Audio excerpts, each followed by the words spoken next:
Olá, eu me chamo Franciele Bassi e hoje vou apresentar meu trabalho de iniciação científica intitulado Análise in vitro da suscetibilidade de fungos melanizados à pilocarpina isolada e em combinação com o posaconazol. Esse trabalho foi orientado pela professora doutora Tatiane Caroline Dabot.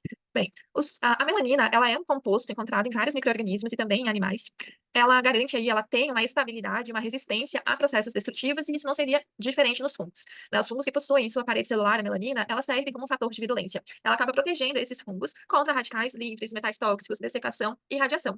Então, esses fungos melanizados, eles são de interesse crescente devido à sua capacidade de causar infecções oportunistas e graves, né? Dentre elas, a gente encontra o eumicetoma. O eumicetoma é uma infecção crônica profunda, geralmente acometendo as extremidades inferiores, e nela a característica, né, é a presença de grânulos micóticos.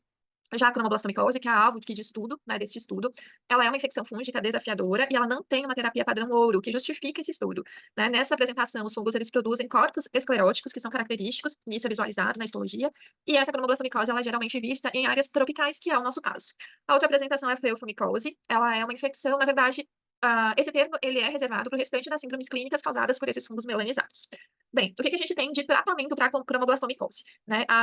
Como ela não tem uma terapia, né, alvo, uma terapia padrão ouro, a gente acaba lançando mão de primeira escolha para tratamento de casos leves e moderados, o uso do itraconazol e da terbinafina, e para os casos refratários a gente usa o posaconazol, que foi usado então neste estudo.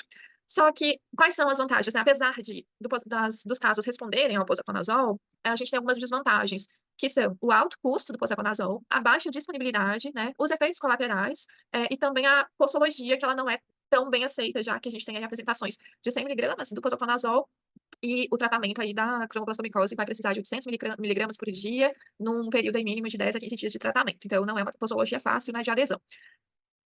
Tendo em vista, né, a cromoblastomicose, apenas para caracterizar aqui, ela é uma infecção causada por implantes traumáticos, né, dos fungos, principalmente dos gêneros Fonsecae e Cladofialoflora, e ela afeta majoritariamente pessoas que vivem em áreas rurais, tropicais. Então ela tem uma relação, sim, com a atividade laboral das pessoas, principalmente aquelas que estão na lida com o meio ambiente. Então acabam, muitas vezes, por se machucar durante o trabalho e ocorre, então, essa inoculação traumática do fungo. Tendo em vista todo esse panorama, esse estudo buscou avaliar a ação da pilocarpina frente a 14 agentes da cromoblastomicose. A pilocarpina, ela é usada inicialmente para tratamento do glaucoma e da xerostomia, porém alguns estudos, né, eles mostraram, como Carvalho, 2018, Uniel e colaboradores em 2019, mostraram aí que existe um potencial antifúngico contra a Candida albicans e também contra a Fusarium pedrosoi, que é um dos agentes da cromoblastomicose. Diante disso, o objetivo geral desse estudo foi analisar a suscetibilidade de fungos melanizados à pilocarpina isolada e em combinação com o posaconazol. Como metodologia, então, a gente usou, né, 14 agentes da cromoblastomicose, né, isolados fúngicos, da micoteca, do grupo de estudos avançados em micologia médica aqui da UFDPAR, e esse trabalho foi cadastrado no CISGEM. Na obtenção da pilocarpina, né, ela foi isolada e purificada a partir de folhas de Pilocarpus microfilos pela empresa Nigro do Brasil, é uma empresa que já trabalha com isso, né, e ela é fornecedora internacional desse produto. Para avaliar a atividade antifúngica, né, nós utilizamos a técnica por microdiluição em caldo, conforme o protocolo M38A3 do CLSI, e foi realizado em triplicado. A faixa de concentração avaliada para a pilocarpina foi de 1 a 256 microgramas por ml e do posaconazol 0,03 a 16 microgramas por ml. E a partir da técnica do tabuleiro xadrez, a gente avaliou a interação da pilocarpina com o posaconazol. E utilizando, então, este cálculo, o índice fracionário de concentração inibitória, nós conseguimos, então, definir se esses compostos, né, a pilocarpina com o posaconazol, ele era sinérgico, quando atingia aí um valor até 0,5, ah, indiferente acima de 0,5 até 4 e antagonista quando era acima de 4.